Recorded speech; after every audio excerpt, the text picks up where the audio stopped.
Dias é uma chance de tentar apaziguar, ou pelo menos trazer um pouco mais, o clima ser um pouco mais amistoso, né? Já que ele pode precisar que isso ocorra a partir do dia 1º de janeiro também. O Brasil tem se caracterizado nos últimos anos, Diego, como o país da impunidade, né? Vem sendo assim tradicionalmente. É preciso olhar para o Bolsonaro, sem nenhum tipo de condescendência. É preciso que o Bolsonaro responda pelas pendências que ele criou.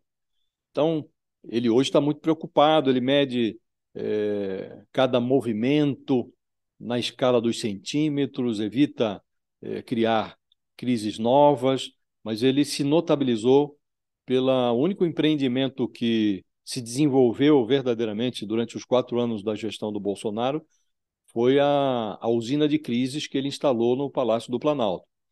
Então é preciso que este personagem responda pelas crises que ele produziu e pelos processos que ele produziu. Então, a despedida do judiciário, essa presença dele no STJ, não pode ser confundida com nenhum tipo de contemporização. É preciso que há 4 processos estrelados pelo Bolsonaro no Supremo Tribunal Federal.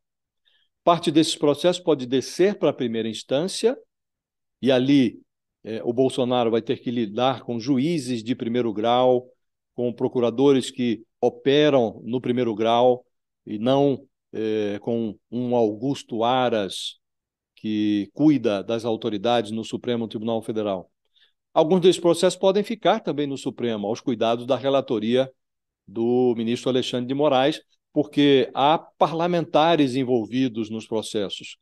E quando há parlamentares com foro de prerrogativa, parlamentares que só podem ser investigados e julgados pelo Supremo, os réus secundários, e o Bolsonaro passará a ser secundário porque ele perderá o mandato, eles ficam no Supremo porque há pessoas com prerrogativa de foro envolvidas no processo. Então, é preciso que a gente veja para onde vão os processos. Se ficam no Supremo, se vão para a primeira instância.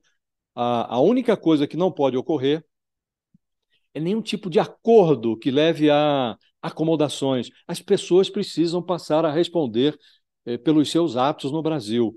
Há também processos pendentes de análise no Tribunal Superior Eleitoral. Processos que, se forem analisados com rigor, podem inclusive resultar na inelegibilidade do Bolsonaro.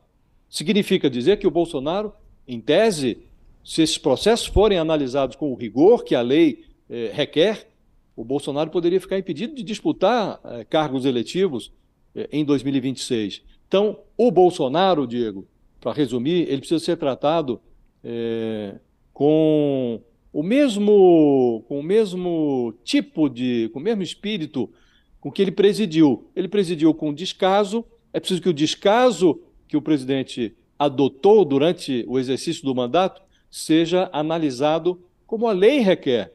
Quem governa com imprevidência tem que ser julgado com previdência, tem que ser julgado adequadamente. E se cometeu crimes, tem que ser punido. Não dá mais para a gente ficar passando a mão na cabeça de quem comete crime. A impunidade não pode ser o remédio para curar a depressão do Bolsonaro.